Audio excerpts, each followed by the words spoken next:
Good morning, everyone. I'm Ben Arrona. I'll do a little brief intro on myself, and then do we have that video we have to watch, or is that old? No. Okay, all right, cool. So I'm Ben Arrona. I'm here today to lead the lecture on business time management. A little bit about myself. I've an interesting past. I'm a native here of San Luis Obispo. I've been in the restaurant industry for, I would say, almost 30 years. I've done every job, front of the house and back of the house, literally every job, from washing dishes to cooking food to hosting to serving to owning a restaurant. Anyway, I'm currently the owner of a restaurant here in San Luis Obispo called Benny's Pizza Palace and Social Club. It's the old Pepe Delgado's for anyone familiar with San Luis Obispo. And I started that business about 5 years ago as a commercial kitchen, right before, about a month before the pandemic. And when the pandemic struck, I pivoted to selling a pizza that I used to make for years and years, and people loved it. And I kind of parlayed that into buying the old Pepe Delgado's, buying a liquor license, and so now I have a bar and restaurant. I'm also an academic. I teach history at Cuesta College. I've been there for 9 years this spring. I'm a local person through schooling. I went to Cuesta College, Cal Poly, Columbia University, and then I am finishing up a PhD at the University of Oxford in the UK at St. Anthony's College. So a little bit about myself. Let's get started, yeah? Do I have control? I don't. Is it? Okay, cool. All right, so like I said, we're going to do restaurant time management and multitasking tips, strategies for success in the front of the house and the back of the house. Now, for those of you watching that are 30-year veterans like me, you'll understand that this is just the tip of the iceberg. This is surface level stuff, right? This is for anyone who's wanting to get into the restaurant business or who's just starting that maybe wants a little extra tips, right? Most of this stuff that I'm going to go over today is you learn on the job. And then you hone it on the job, you get better on the job doing this stuff, right? So like I said, this is just a really quick overview, all right? You have to do it for me, I think. Yeah. All right, so what we're gonna do today, we're gonna take a look at the role of time management in restaurants. We're gonna discuss the importance of effective time management, the impact on customer experience, operational efficiency, and staff performance. And then we're going to do a brief overview of front of the house and back of the house time management. So for those of you who don't know, FOH means front of the house. Anyone in the audience know what front of the house is? No? Crickets? Yes. Yeah, those are going to be like your servers, bartenders, bussers, sort of anyone who's interacting with a customer directly. Perfect, right? Yeah. That last sentence right there, anyone who's directly interacting with the customer. Okay. And then the BOH or back of house? Might as well. Yeah, sure. People who are gonna make the food, wash the dishes, sort of make the whole thing work. Then like management blends that line, I guess. Yeah, perfect, Yeah. right? And typically we will have in a bigger restaurant, we'll have a front of the house management and then a back of the house management. Right. That's what I have at my restaurant, but we do definitely blend. And then someone like me takes the role. I'm an operating GM, so I'll step in as that bridge between the front and the back of the house. Okay, next slide. Okay, so we almost went over this already. Front of the house time management, key areas. So overview of front of the house responsibilities. Customer service, right? So the front of the house is going to be the face and the overall service for the customers coming in, right? That's going to include hostesses or hosts, right? When you come in, it's going to include servers or front register people in my restaurant. And just so you guys at home know this, I'm going to be referencing my experience in my restaurant mostly in this lecture today, because it's just, it really works easy for me to explain how I run things. And a little disclaimer, each restaurant is going to run things completely different or very similar, right? It matters kind of how it was brought up and how the staff interacts with the management. I am a privately owned business. Privately owned businesses, in my experience, usually are ran a lot different than corporate run businesses, right? Because they have a lot more legal involved and stuff like that. Anyway, so like I was saying, front of the house, customer service. Table management and order processing. So that's going to be responsibility of front of the house people like cashiers, servers. You can see bussers, stuff like that. So I'll give a brief overview of front of the house for my restaurant. So I'm what's called a fast casual restaurant. Does anyone know in the audience what a fast casual restaurant might entail? Or what that means? Or an example besides Benny's? No? So there's a famous spot in town, right? We're going to go through all the spots in town. Firestone Grill, right? Now they have an option of actually both fast casual and service, right? In the bar area, you can get a server, but for the most part, you do what? You walk up to the counter, you order, then they either yell your number out or there's like a number and someone delivers, right?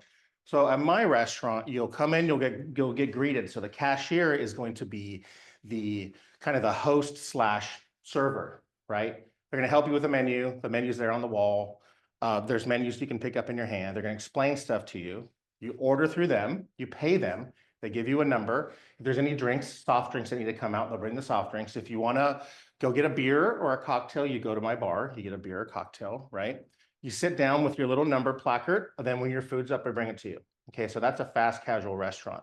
So that's going to be one of the responsibilities of the front of the house, right? Now at Benny's also, that same cashier is also the food runner, right? And then it's also the busser, okay? And there's usually 2 or 3 cashiers on a busy shift so that no one gets overwhelmed and customers are getting greeted while food's going out and tables are getting turned. Make sense?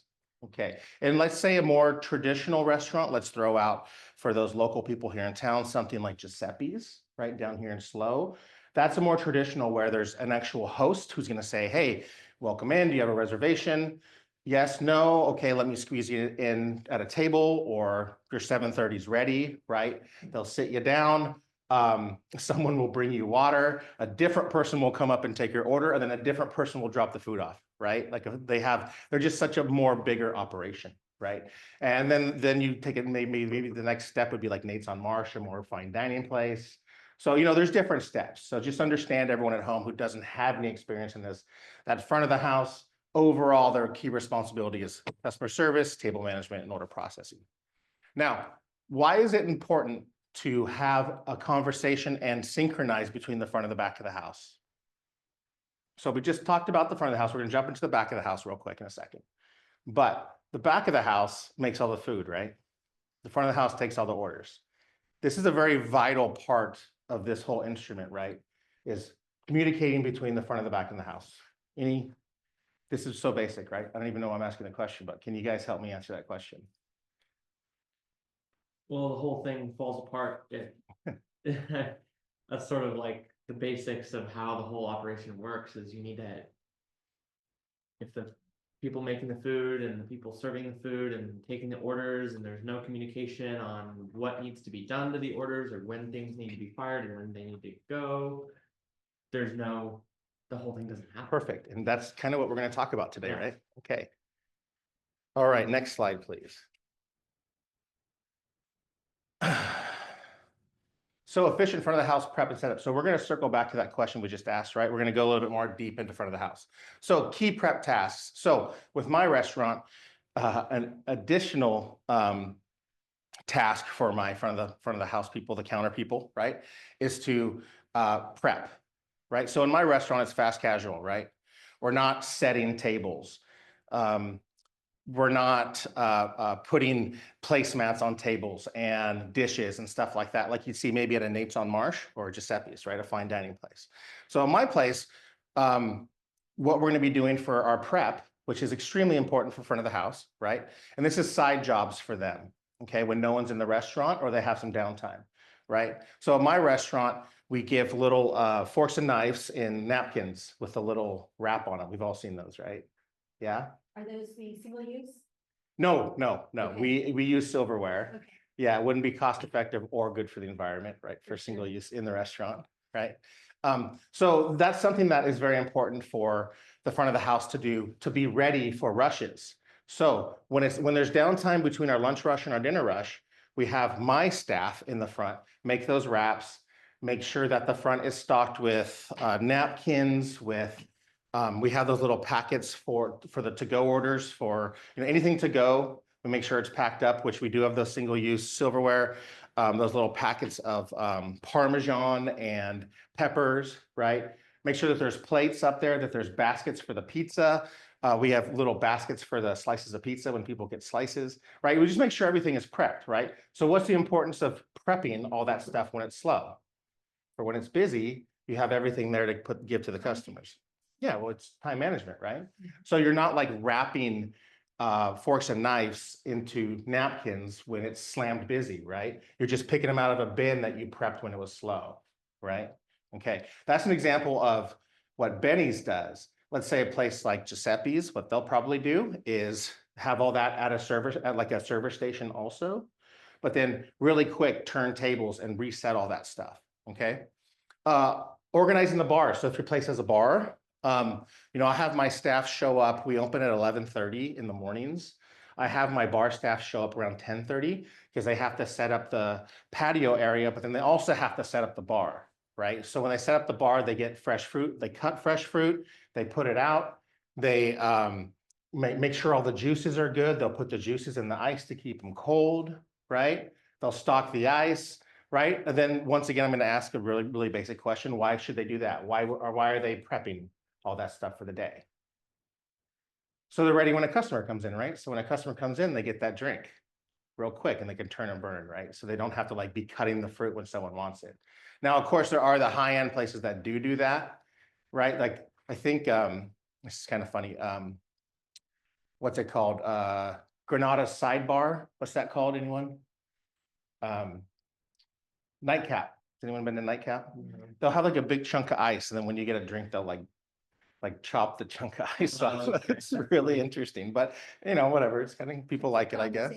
I guess so. Then they'll put like a little brand on the ice. Oh, I don't know if sweet. they still do that, but Pretty. anyway, that's not really time effective, right? So we're talking about time effective stuff. And then, like I said, organizing the station. So tips for efficiency, right? Now, we just kind of went over all that, right? Like, so it's really important that you prep and get ready for the busy times during the slow times, okay? Now, you do that by setting, after you get everything prepped at the station, you'll be presetting the tables. If you have tables to preset, organizing the server station, make sure everything there, and using checklists. Let's go to the next slide, because this is actually a checklist. This is from Benny's, I believe. Yes. So when it's slow, I have the staff do this. So front of the house opening is up top for the day guys, front of the house closing on the bottom. What's also really important is I have 2 shifts at my restaurant. So I have an open shift from 10 to 5, okay? Then I have a closed shift from 5 to 10, okay? So why would it be valuable for the opening shift? And this is always the gripe for anyone in this room who's been in the restaurant business, is that the opening shift always complains that they have to do all the prep, right? But they're doing the prep for the closing shift because the closing shift's traditionally busier, right? That's just at my restaurant, right? So you're gonna do all the prep during the day. So then the people at night have it easy. And then the opening shift always complains because they say that the closing shift leaves the place a mess and then isn't stocked, right? Yeah, we all know that trauma if you're an opener, right? If you've done that before. And then closing is like, the openers don't do any work and like, Yes, it's they like- have it easy. We're here till 2 hours after close, Yes, exactly. you know, busting butts, but. But then what's the trade-off, right? The closing shift makes more money, Yeah. right? Anyway, and it's usually, and this is a little funny insight, it's usually like you have to start in the opening shift and then someone like quits or moves in the closing shift. So then you move up to the closing shift and then you're happy, right? But not really, because you're still griping about the morning shift. Anyway, so if you take a look at here, this is some of the stuff like roll and polish silverware. And what I mean by roll silverware is to put the silverware in a towel. For us, we use those nice thick, like disposable napkins. If you go somewhere like Giuseppe's or Nate's, they're going to use like really nice towels, right? So it's just a difference on how you do things. Brew iced tea, you know, small stuff like change out towel by Coke machine. Essentially, you're setting yourself up for success and then setting up the next shift for success. And then, like I said, an opening is going to set it up for the closing. Closing usually cleans it. And we would love for closing to roll silverware, but they usually don't. right? It's one of those things. So, okay, next slide, please. Managing lead times in front of the house. This is kind of a big deal, right? What are some common complaints you see on Yelp about time management? Like, oh, we went in and the food took an hour, or no one communicated with us, right?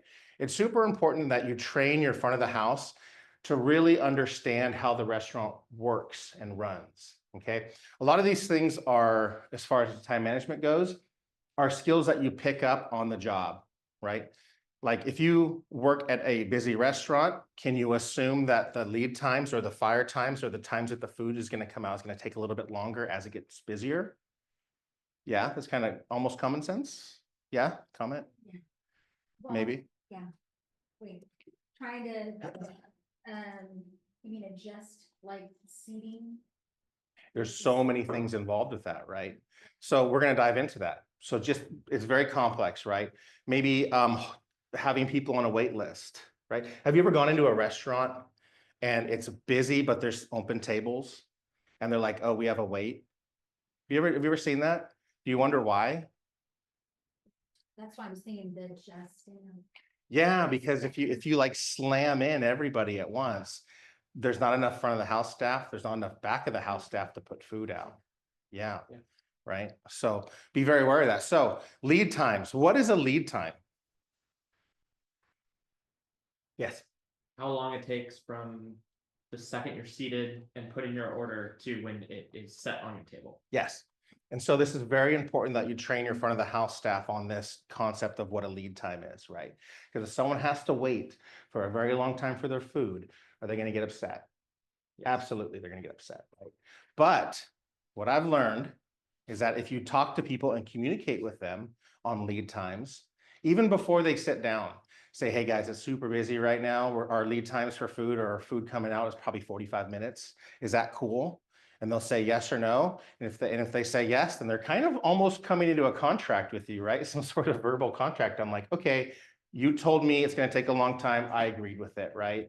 And when that happens, usually people don't complain about it. But if you don't communicate, people will complain about it. So I'll give you an example.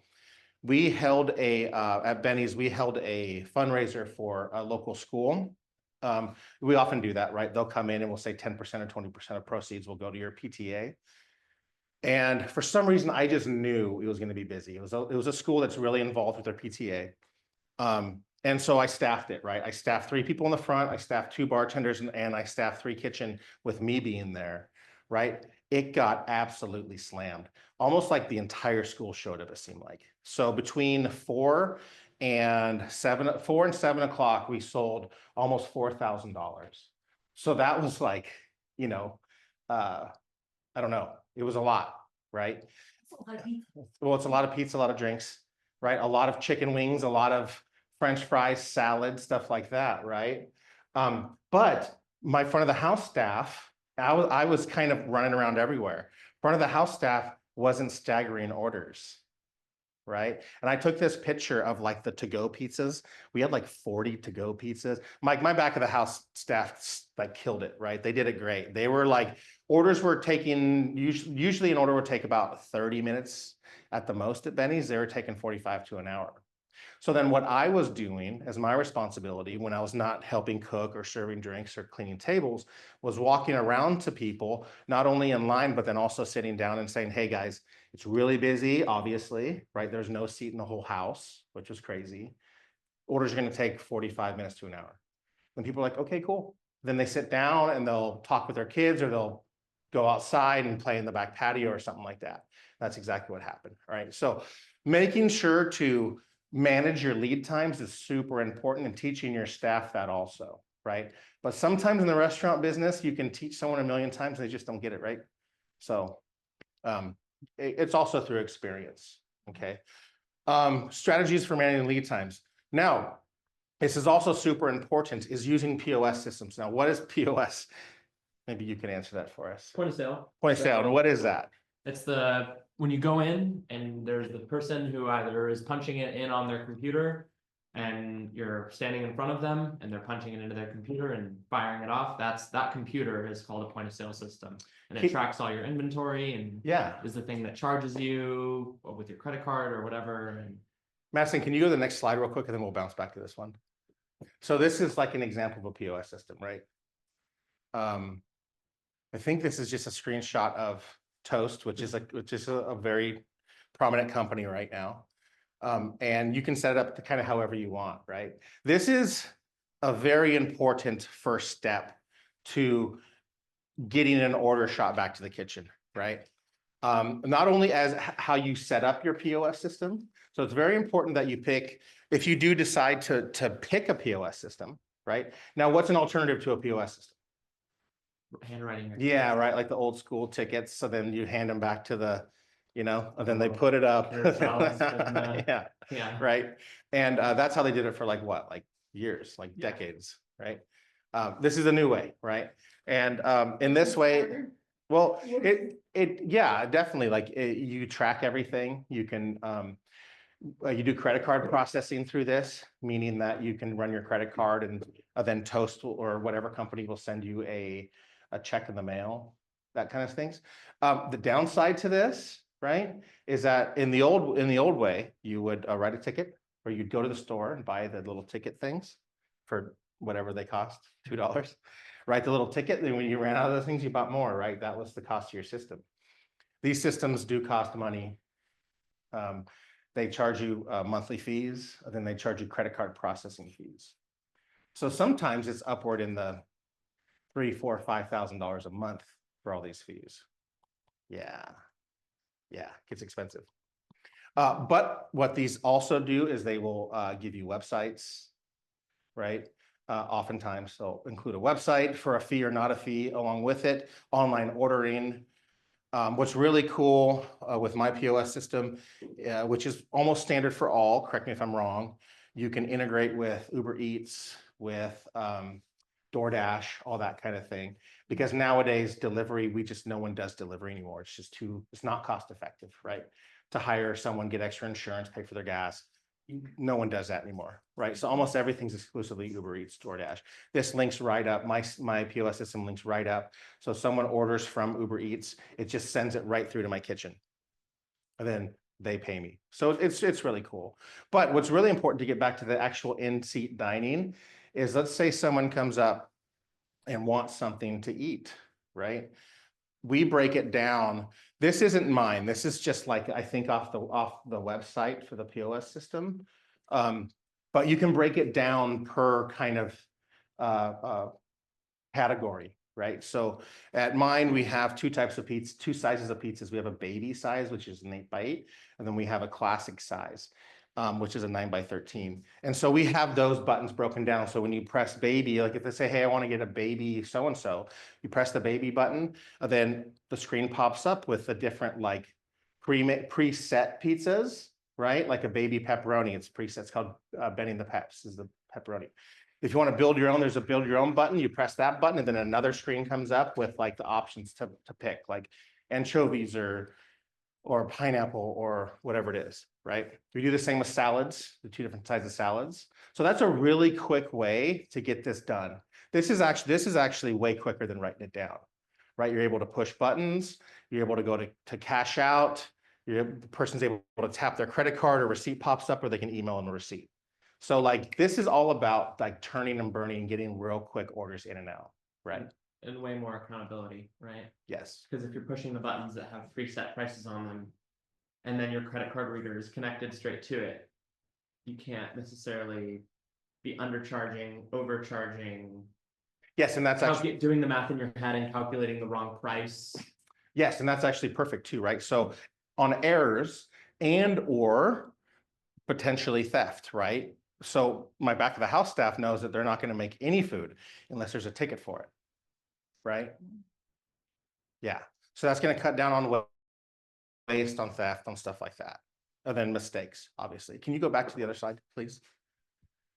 And then managing customer expectations. We just talked about that, right? Like communicate with customers, okay? Teach your staff to communicate with customers. if there's something, then also communicate with staff. We're going to talk about that a little bit later, is tell staff what's going on, right? If we're down a staff member or something's broken, like our soda machine is down or something like that, it's gonna, and maybe we're out of the one soda that's on that machine and we have to go to the bar to get soda, so it's going to take a little bit longer, right? Tell the staff that, and then let them know that they can share that with customers so that there's expectations. Okay. I mean, that's the biggest thing just with any kind of relationship, right? Whether it be a customer, owner, customer service relationship, a romantic relationship, friends, is communications with expectations, right? Okay. And then some techniques for that, for managing lead times. Prioritizing orders. That's in my business, people walk up, they take it, it's out, right? In other restaurants, I would say prioritizing orders wouldn't be so much like picking to do one first over the others, right? Prioritizing orders might be something like if you order, like if you're in a fancy restaurant, or actually, I can take Benny's. Some of the pizzas with more toppings, like we have this pizza called the GDB, that takes about 10 or 15 minutes longer, right? Asking the back of the house to fire that first, which we'll go over that. The back of the house automatically knows about it. But a lot of times that just communication on like, hey, order number 52, they need this first. Or even when it's been slammed before, I've gone and talked to tables before. And if someone's like, oh, dude, don't even worry about it. Like we're waiting on people, or we're here all night enjoying the music, take your time. I'll go back and communicate that with the staff, being like, hey guys, like this one you can put this one off for 10 minutes or something like that. Okay. So if you're constantly in communication with your customers, you're going to see what you can do first, et cetera, right? And then of course, handling peak hours. We kind of went over that, right? If it starts to get slammed, in my restaurant, we don't do this so much, but in other restaurants, they can start lines, they can leave tables empty, kind of like the supply and demand thing, but make sure not to give it too much, not to pack the house on a busy night, because you're going to overwhelm the staff, right? Okay. All right.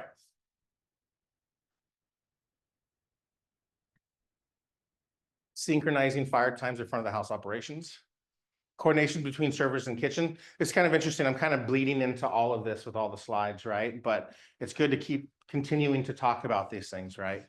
So coordination between servers and kitchens. We talked about that, right? There needs to be constant communication between the servers and the kitchen. So how I'm set up in my restaurant, there's no pen over here, but way over there. So in my kitchen, you walk in, or my restaurant, you walk in, there's a front cashier, right? Imagine you walk up, front cashier, and then there's a window like this, right? Where the food comes out, right?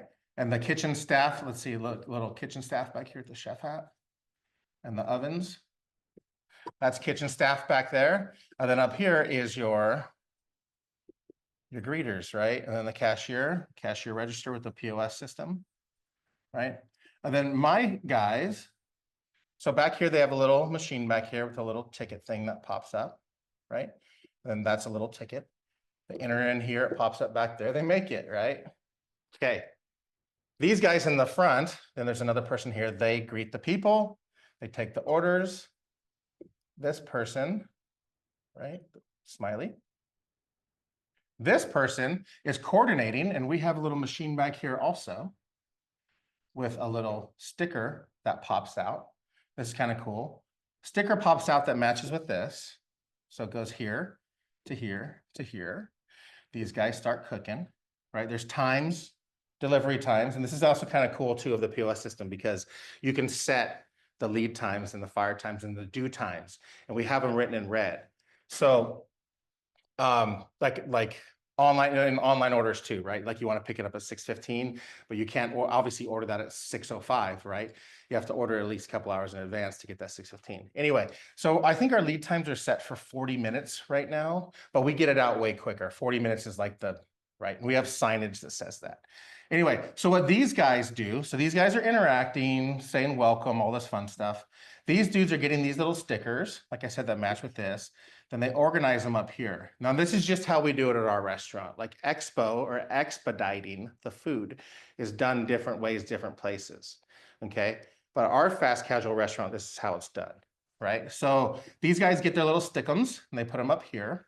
Right. And the stickums are kind of cool because if a little pizza comes up to go or DoorDash, right? It'll say DoorDash on it. And then it'll have the person's name. And then back here, they keep them hot on the oven with this little ticket up there. And then when the person comes in and says, hey, I'm Ben to pick up my pizza, they check here, they double check here. These guys put it here, and then they put the little stickum on the box. And they seal the box with that stickum. So it's kind of cool, right? But if they're eating in-house, they organize these stickums. And then so food will come out, right? Let's say someone orders, this is the deep fryer, okay? Someone orders some like chicken wings, right? Now in the restaurant business, you're gonna wanna get chicken wings out first, right? Or salads out first. So if someone gets like salads, chicken wings, and a pizza, right? I've trained my staff is to bring out the salad and the chicken wings first, especially since the pizza is gonna take 30, 40 minutes, right? So then they're not getting everything at once. So they're eating throughout the course of the night, right? So the chicken wings will come up. Let's say there's a basket of wings. Here are some wings right here. Right.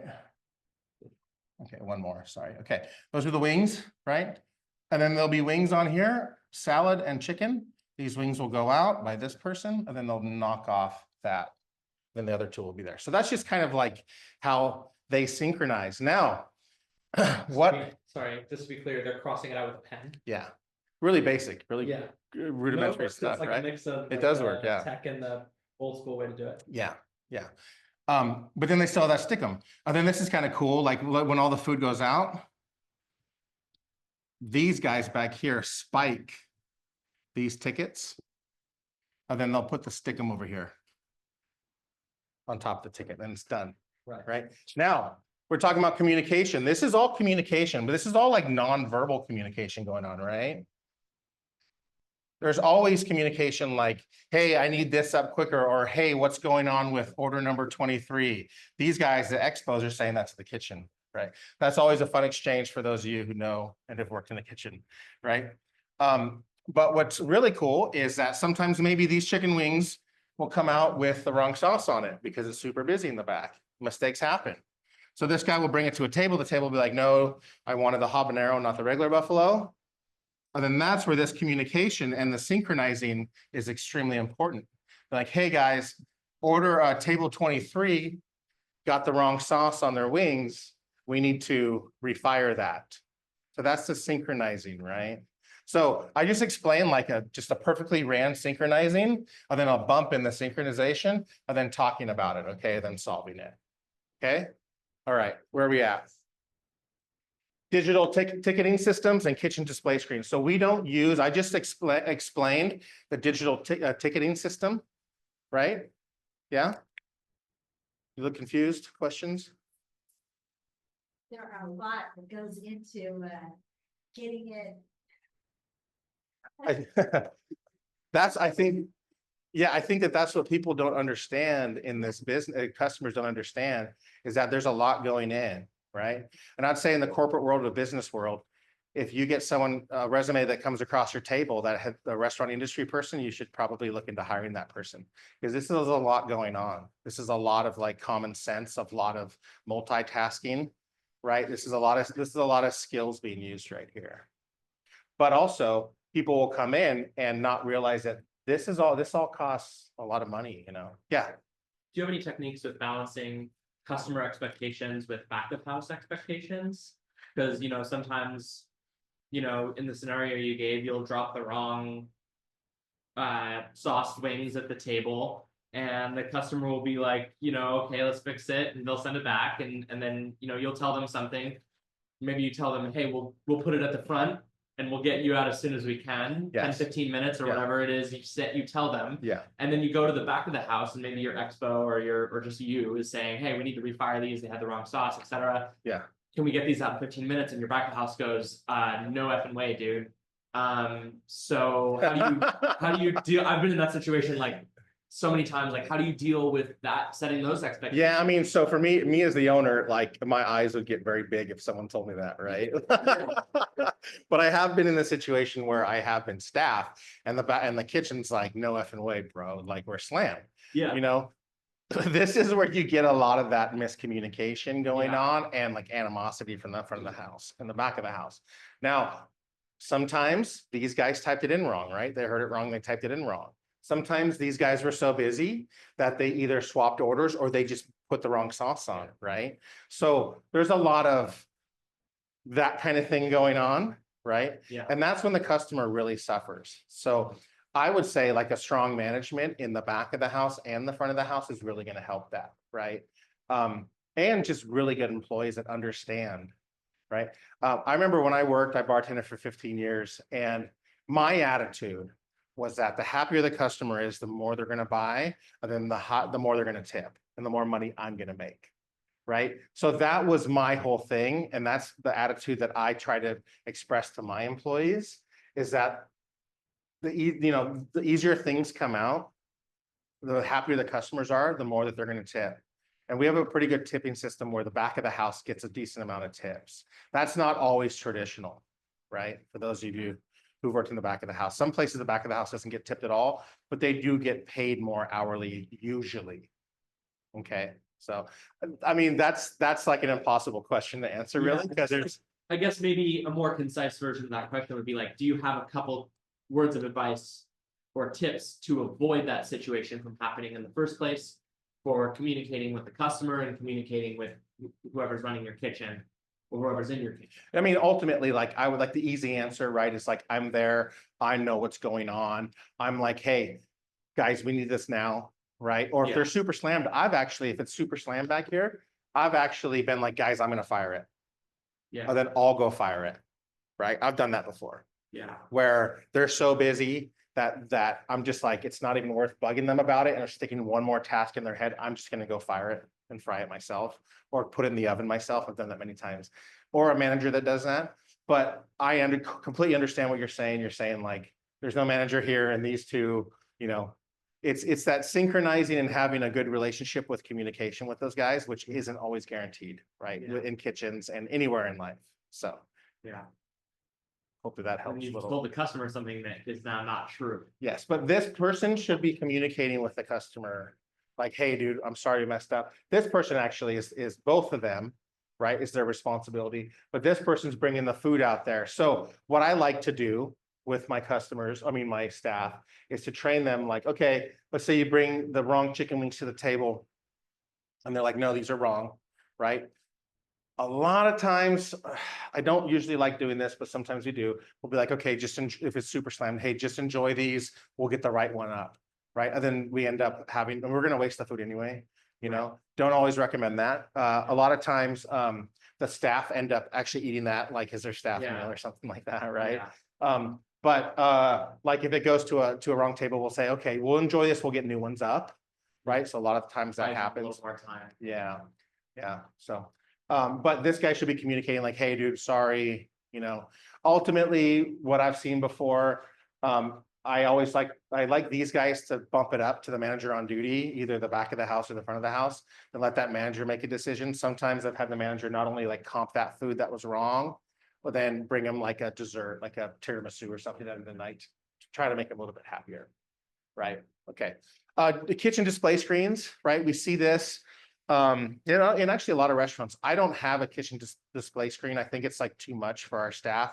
They really like the old system. Oh, and in the back, so let's just say that this is the window facing the front. So front counter person's here, right? Expediters here, right? The registers here. In the back here, they kind of have the same thing. They don't have stickums, but they have one of those like old school, thingamabobs, where they put their tickets and they organize that on time. And then actually, to get more complex for my guys, but they like it this way. This is where the food prep table, where they make the pizzas and stuff. The tickets pop up here. They will make the orders here, but then put them over here while the orders are cooking. And then when they put them up here, they will spike it and communicate with them. Yeah? Yeah. It seems confusing, but when you get into it, it's really not, okay? Best practices for timing courses and management special requests. Special requests, what's really cool about the POS systems also, Madison, can you go back a few to the POS system? Let's see if it has. Open item is one way to do a special request.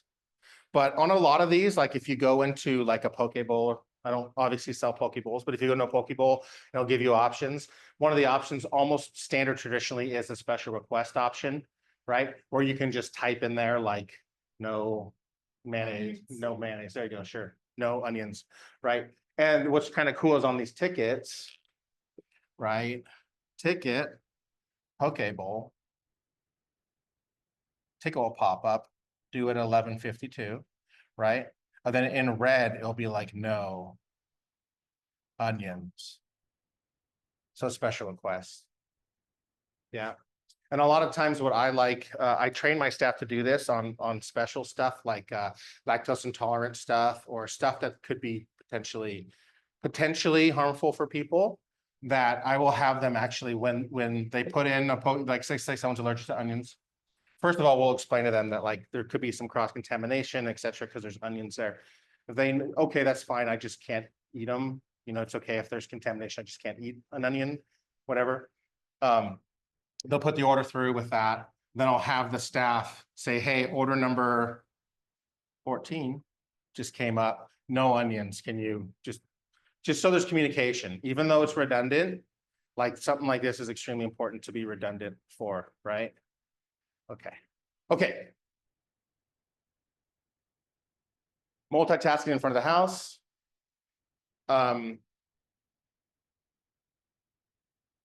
So prioritizing tasks, delegating responsibilities. This I kind of explained some sort of tasking, multitasking. Everyone just left. Delegating responsibilities. Something going on.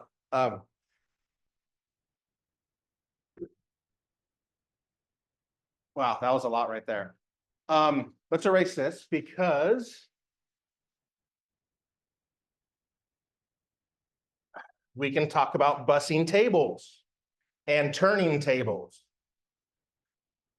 So my fast casual restaurant, like I explained, is going to be people walking up, taking orders, going through this process that I just explained, sitting down with a number, getting that number. People will bring them sodas, they'll bring them their salads, they'll bring them their chicken wings. And then when they bring them their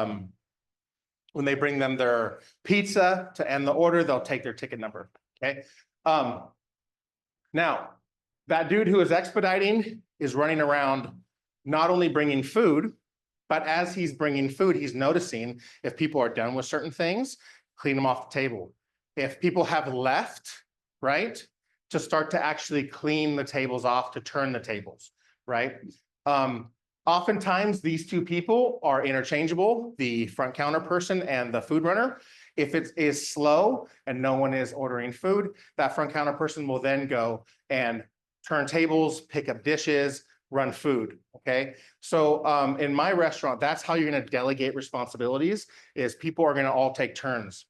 To even further that, let's say the bar is slow and the front of the house restaurant is slammed.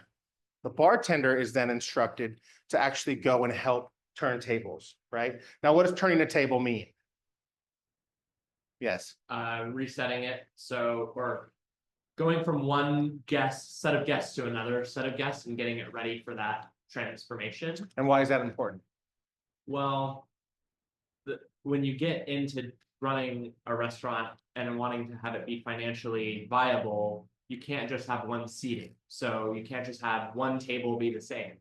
As soon as you start getting 2-3 set of guests in the same table, that's where you really start making a lot of money. Yeah. And of course, you want to get people through the line as well.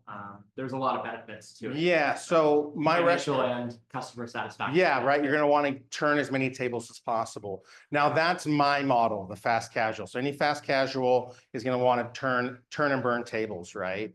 Like the quicker the quicker the better to a point, right? You'd never rush customers, right? But as soon as they're out, you turn that table so someone else can sit there, right? Now, let's say you take a place like Nate's on Marsh, where they have actual like reservation times. That's a little easier, right? Because someone's going to sit there. Now, it's a little easier for at a certain time. It's a little easier for the first seating, but if someone takes too long, right, and they need that table for later, that's where it gets a little confusing. Then there are like the ultra fine dining places that have like 2 seatings a night. Yeah. Right. I don't know if anyone's been to any of those, or 1 seating a night, right? Where they're not really concerned about this turn and burn. Because maybe they fill the house every night and their prices are a certain way and they're so famous and that their Michelin star gets them everybody, right? That's not so important, right? But it's really good that your front of the house is delegating with each other, kind of a triage, right? And turning tables. Okay. Now, if you're handling multiple tables, handling high volume, I kind of went over some of that, right? So my place is fast casual. So my 2 guys in the front actually kind of do everything along with the bartender. And it goes the other way too. If the front of the house is really slow and the bar room is busy, sometimes the bartender will actually be like, hey guys, I'll give you $20 to help me clean some glasses, right? So that's kind of like a unique culture that's created in each restaurant, okay? And then of course, for multitasking in the front, the use of technology, customer management tool. We've talked about most of that already. Okay, all right, please.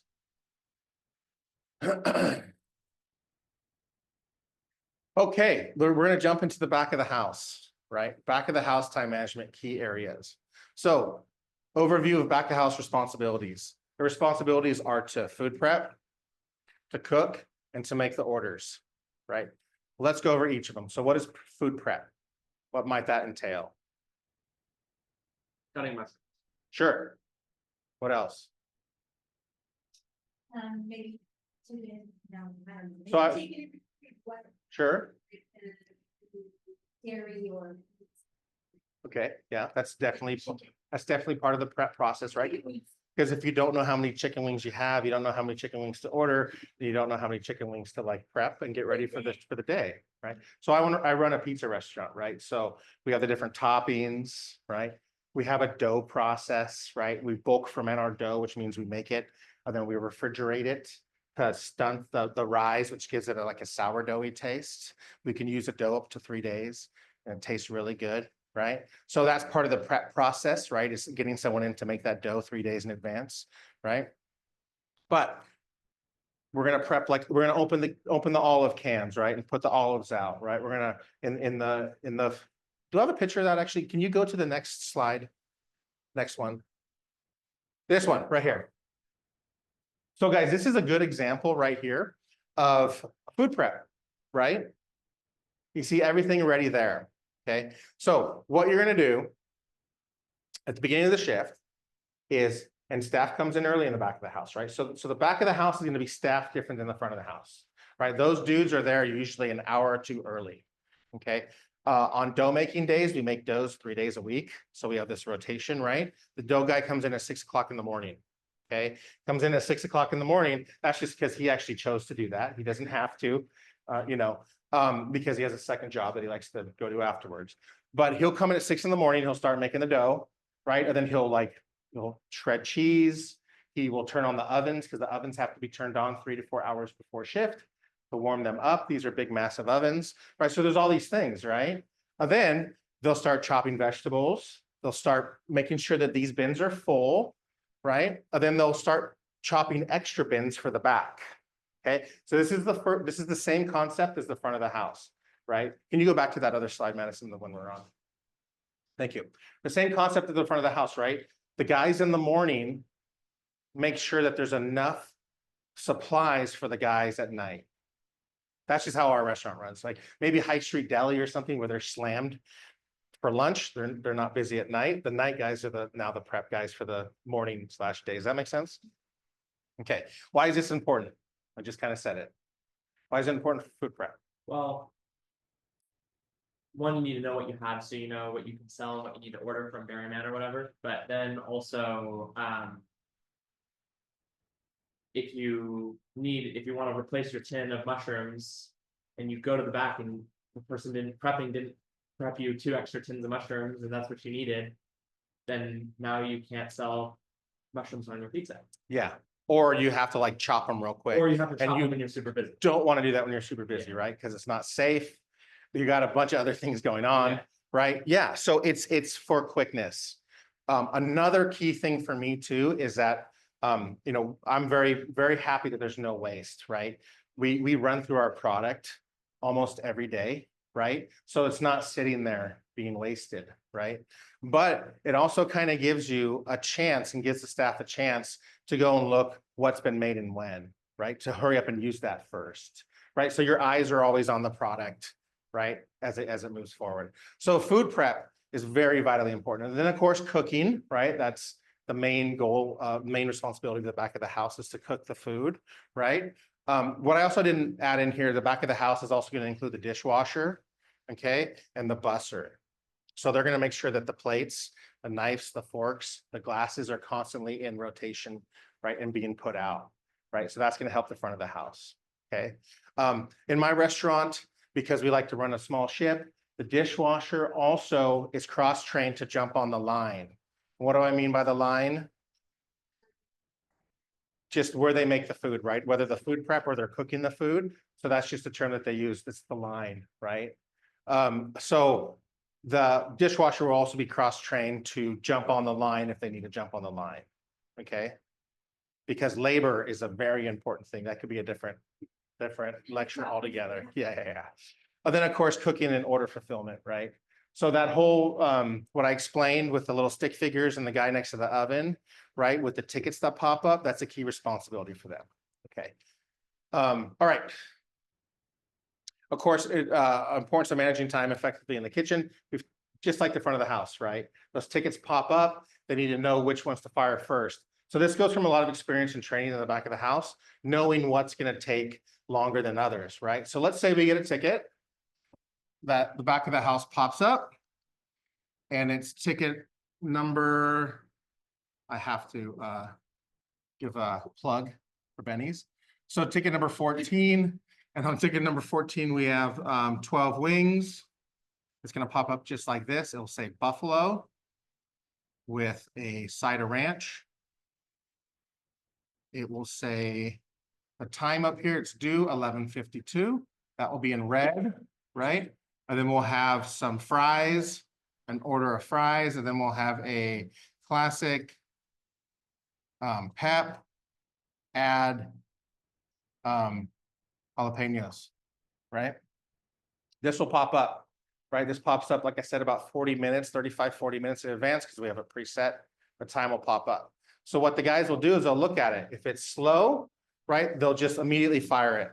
If they got a whole bunch of these things, they're going to put like triage, right? You're going to see what needs to go out first. So knowing that the wings take 7 minutes to cook, the fries take 2 to 3 minutes to cook, and the classic is going to take 18, I'd say to 22 minutes to cook, right? So then the back of the house is going to be like, okay, what needs to go out first? Now, some restaurants, they have a button that says, and actually mine somewhere in the POS system has this, like a fire first button, right? Like, have you ever gone to a restaurant?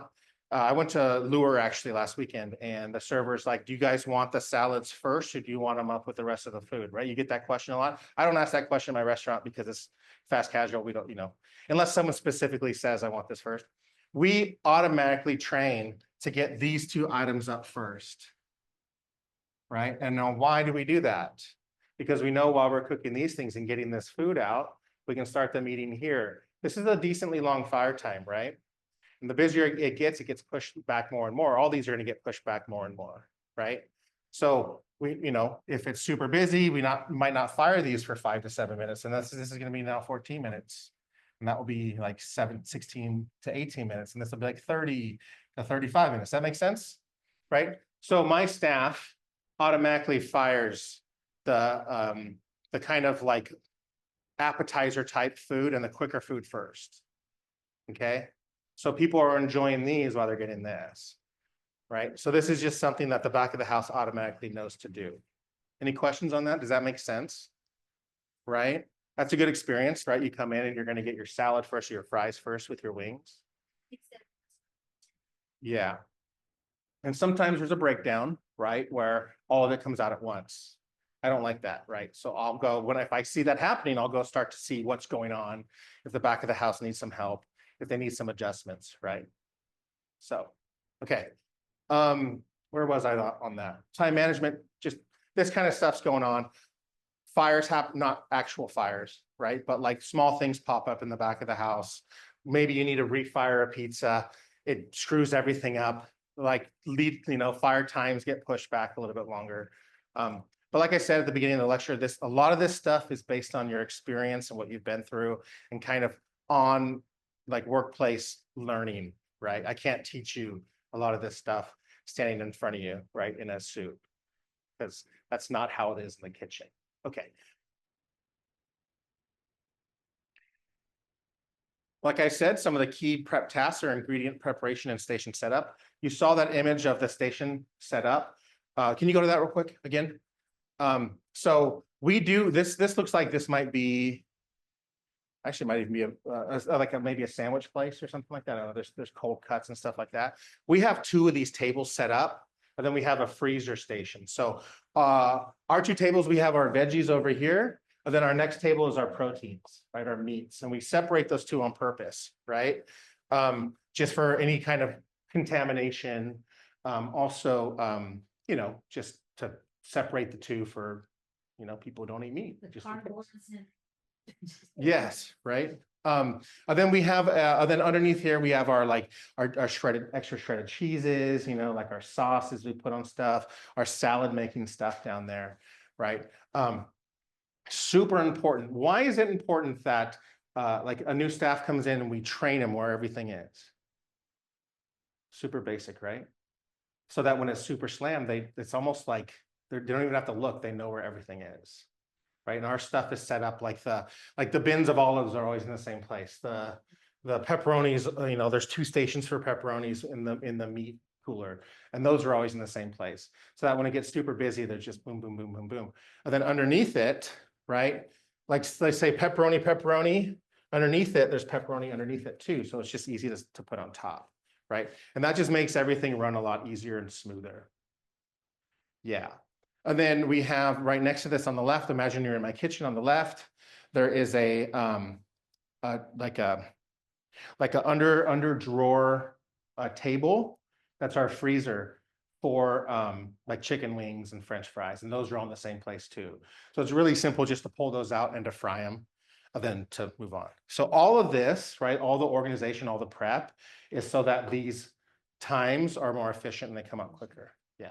Right, the customer's happy, then they come back, and then we can pay our mortgage and pay the bills, right, and pay the electricity bill. Okay. Strategies for handling multiple orders, prioritizing and managing cook times. I think we kind of went over those in this process, right? Of figuring out the stuff that should come out first, kind of and each restaurant's going to be different on their appetizers or what comes out first, what comes out with the food, et cetera, right? So that's going to be the culture that's led by the owner of the restaurant and what they want. But like I said, my back of the house staff is really good on this, okay? And then of course they're synchronizing with the front of the house staff on that also. So, remember I told you on the front of the house will have those little tickets too, the little stickums, right? It'll look just like this for them. And then they're like crossing stuff off, right? The really good guys at the front will be like, oh shoot, like how come the pizza, like where are these guys? It's been like 15 minutes, right? And they'll communicate with the back and be like, hey, like where are these 2 orders? Knowing that this pizza will probably pop up in a few minutes, right? And then they'll have to do the thing that I just mentioned that I don't like, that I hate, where we bring out all this food at once, right? For me, that's a little embarrassing. I want to bring out these 2 first and then this like 10 minutes later, right? So then they finish up with this and they eat this. Just looks better, right? It just flows better. So managing cook times, if something's taking longer, they know to cook it to start it first. I was going to give an example of something like what's the rice in Italian restaurants? It takes like 40 minutes to cook. Why am I blanking on this? Risotto, right? Like, so you get an Italian restaurant, you order risotto, the server's gonna tell you that's gonna take 40 minutes. And then as soon as that order comes back, those dudes like start that right then, right? Because it takes 40 minutes. And then they'll get the salads out, stuff like that. So staff will get to learn all that stuff. An example of some of this stuff is staggering cook times for optimal efficiency, what we just talked about. Okay, next slide, please. I think we're almost out of time, right? Oh, we go to 11. Okay. This is more of what we've already been talking about, right? Managing multiple orders, the station efficiency, effective use of staff. This is actually really important. Effective use of staff. What might that mean, right? You don't want your manager in the back who's also, so in my restaurant, the manager is a working manager. They're all working managers, no offense to anyone. My manager is also a cook on the line, right? So he does the ordering, he does the scheduling. He has to listen to me gripe. I tell him what to tell the staff, right? So we get that chain of command. And then he's cooking also, okay? I don't want that dude, if there's a dishwasher, right? Remember that cross-trained dishwasher I talked about? I don't want that dude to be washing dishes with the other person working the line, right? That's just not an effective use of my staff. One, I'm paying that dude a lot more, right? He's getting paid more than a dishwasher. And two, I want his experience, right? Like usually the dishwasher is not gonna be the guy in the room with the most experience, right? Maybe they are, but in my case, they're not. So effective use, like you want your strong staff to be in the right places, okay? You also don't want to overstaff or understaff. My restaurant's very interesting. Like sometimes we just get hit, like with that PTA thing, PTA fundraiser I did, right? I just had some weird sixth sense that we're going to be slammed that day. So I quote unquote overstaffed it. It ended up with me being there was perfectly staffed, right? But barely perfectly staffed. So what happens if you're understaffed? In front of the house and the back of the house. Yeah, it's chaos, right? Like tables aren't getting turned, sodas aren't getting refilled, food's coming out wrong. Like you start seeing more people messing up on the line in the front of the house and the back of the house because it gets chaotic. Back of the house, these times go from 14 minutes to like 30 minutes, right? Because there's no staff there to support it, right? What do you think happens if it's overstaffed? People don't have anything to do. Well, there's always something to do, right? Yeah. You have time, what's the saying? Everyone has a different. You have time to lean, you have time to clean, Yeah. right? Like, I loved hearing that, and I love telling people that. Yeah. And your financials won't look right. Exactly, right? Like the labor for someone like the owner or the manager is going to be like way off, meaning it's going to cost you too much money, right? So it's always important to have someone there to cut or to, properly staff on busy times, okay? And that actually falls on the owner and the manager in the back. We've already been over this, kitchen display systems. Automated timers is something that's very important. So, a lot of times, and actually, you know what, I will touch on kitchen display systems as they deal with automated time. This is probably the easiest example I'll give you right now, but a lot of kitchens use these. You guys ever gone to like Taco Bell or somewhere and seen the actual screens where the dudes are like looking at the orders? You seen those? Yeah. Just so pay attention next time you're in a fast food restaurant that they use those almost exclusively. They don't use tickets because I think that it's just too much waste, right? They go through too many orders and there's too much waste. But we don't use those at our restaurant. I know that some restaurants in town do use the actual automated screens. So what that is when an order comes through, instead of those tickets that pop up, and some places use both, but instead of the tickets popping up, it's just on the screen. So the order will come up, it'll have essentially this information with a time on it.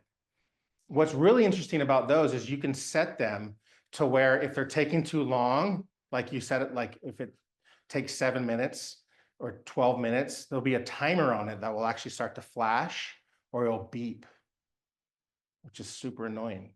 But it works, right? That's the point of it. And then you tap it once to say you've cooked it, or however you have it set up. You tap it twice to make it disappear, right? The reason why I don't like those systems for my kitchen, one is because the kitchen staff has communicated with me, which is extremely important, that they like the ticket system, like they're old school, they like that. And everything's just right there, right? It's not like you double tap it on accident and it goes away, right? How are you gonna get that back? Like you can, but it's a pain in the ass, right? Pain in the butt. So the ticket systems are just right there, right? Of course, you can drop them under the fridge and stuff like that. That happens, right? But usually it's there, and it's really easy that if the front of the house staff gets confused, they're like, hey, what was on that order? I lost my stickum, or we're a little confused up here. They can actually compare notes just on those tickets, right? But what is cool about those systems is that it saves weight. It's not so much waste with the tickets, and it's all just right there. And you can, if your staff's used to that and they're trained on that, cool, go for it. Mine's not. And then there's an alarm system where it's telling you it's taking too long. That's a huge downfall of the little tickets, because those little tickets just sit there, right? They don't beep, but they don't flash. So if a staff had forgotten to make something, they're usually not reminded until the front of the house staff is like, hey, dude, where's my wings? Right? That happens, especially when it's really busy, okay? Automated timers. So we use old school timers at my restaurant, right? So we have our big ovens. We have cook times for the pizzas. We're often running, let's see, we have 6 bays. So we have big giant ovens. They're called Blagettes. They're from the 70s. And they still work, and they work better than any new system out there now, in my opinion, with their big giant ovens, right? They're about 6 foot tall, and they have different like doors that you open up, and that's where the pizza goes in, right? And so at any given time, there's different pizzas in here, right? Because a ticket will come up and you'll throw a pizza in, and another ticket will come and you'll throw a pizza in. What we have is we have like old school timers that are kind of set for each different stage. And that's how we keep track of our tickets. So it's the pizza's in there. So it's super important to have some kind of timing system when you're doing this kind of work. We also have next to our fryer station, right? Let's say there's a fryer over here, right? I don't even know what that is anymore. And then there's a table over here. We have like little timers on the table for the fryer, right? So anyway, okay. That's ideal for multitasking and kind of keeping track of everything in the kitchen. Okay, next slide.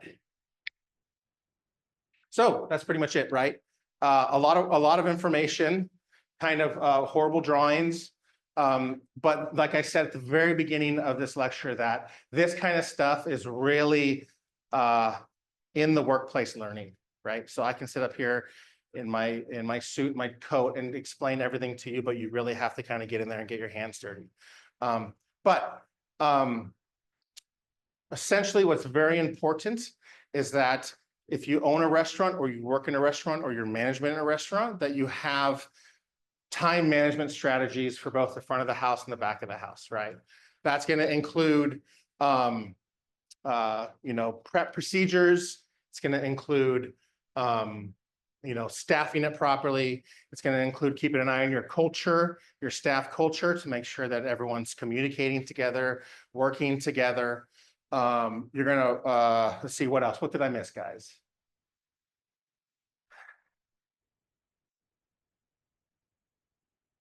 You're going to have POS systems in place, or some sort of system that is going to get orders to the back.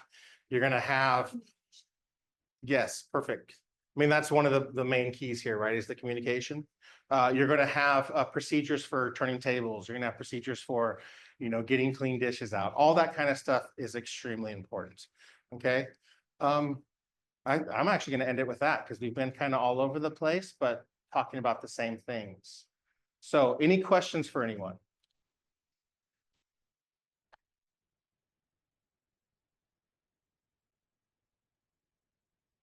No? Yes. Well, I'm a stir fryer. I'm their ocean friendly restaurant lead. Oh, So you came in yesterday looking for me, did you? Yeah, okay. so I'm so happy to be here, because this has been so informative, and just great view of perspective of the restaurant and the consumer, and just everything that entails to have a pleasant experience, right? Have a Yeah, good I mean, definitely like the experience. controlled chaos that I just showed you through this presentation. Well, Through the and- format of the presentation is exactly what it's like Yeah, working in a those busy are restaurant. Yeah, Yeah. they're illustrated, for sure. So, it's just, trying to, how to get, I'm coming from, trying to get restaurants to participate in that portion-friendly restaurant, ideas. Like, you had shared you're using reusable foodware that you're wrapping in, disposable napkins. Do you provide paper straws? Okay. Yeah. I mean, that's all stuff that actually is, I think, city ordinances. Yeah, we just have to use them. Yeah, Practicing it and you talk about it and it's like, oh, yes, we started the chain. yeah. Do you compost? Yes, we do. So the city actually has a really cool, I think it's the city or the county. Well, actually, they give us a green bin that at our dishwashing station in the back, they give us a small trash can also. So we will throw our food waste in there. Then it will go in. True, you're right. Didn't think about that. Good job. Good job on that one. Yeah, and then it'll go to a bin in the back and then they'll come collect it. Then that's a program that's actively happening. I don't know if you know about that. Yeah. It is because there's a new law, I forget the AV number, but it's transitioning really like where it's gonna be mandatory by certain dates. Yeah. So yeah, I wanted to come to this meeting just to get more information, perspective on how the restaurant industry is working in general, right? Yeah. Doing what they can for that great consumer experience. Yeah. And turning out good food. Yeah. Just proper recycling practices and that kind of thing. Yeah, so we do, yeah, so like I'll give you an example for us and from my experience working downtown at a few bars, there is a very vibrant recycling program. So we are at Benny's, we have a big recycling bin, one of the roll-offs, right? So all of our stuff's going in there. And then at the bar, we have the little tubs underneath the bar that we put all the recyclables in, and then they put them straight into that bin. I've worked at other bars downtown in SLO where they have the big blue bins. Yeah. Right, the big ones for the inside of the restaurant, and they put all the recyclables in that. And then when they bring in the back, they put them in their big bins and they roll them out to the street. So, yeah. We do have a couple questions online as Okay, well. online. What advice would you give a new restaurant who just started and are operating as a 1 or 2 person show? They are the front of house and back of house. Sell your restaurant and get a corporate job. No, this is interesting because this is how I started my restaurant. It was just me. Start slow, right? So I opened a commercial kitchen in 2020 because I was tired of working for other people. I wanted to do my own thing. So I opened a commercial kitchen about 2 months before the pandemic with a goal of renting the kitchen out. That was the business itself, was to rent out to caterers and people like that. Then the pandemic hit and there was no weddings and there was no mitzvahs or any of those fun things. And I had to turn to pizza, right? And I did it all on my own at first. I started on my own. There were very long days, right? So be ready to commit yourself fully, right? The amount that you put into the business is what you're going to get out of the business. Don't you're going to feel overstretched, but consciously kind of step back and know your limits on your ordering, right? Like you're going to mistake fat a few times and overcommit yourself. You're going to, and once you do that, hopefully you're a learner and you will learn from that and take a step back. And what I mean by that is like, I started off with buying enough supplies for X amount of pizzas, and I only sold X amount of pizzas.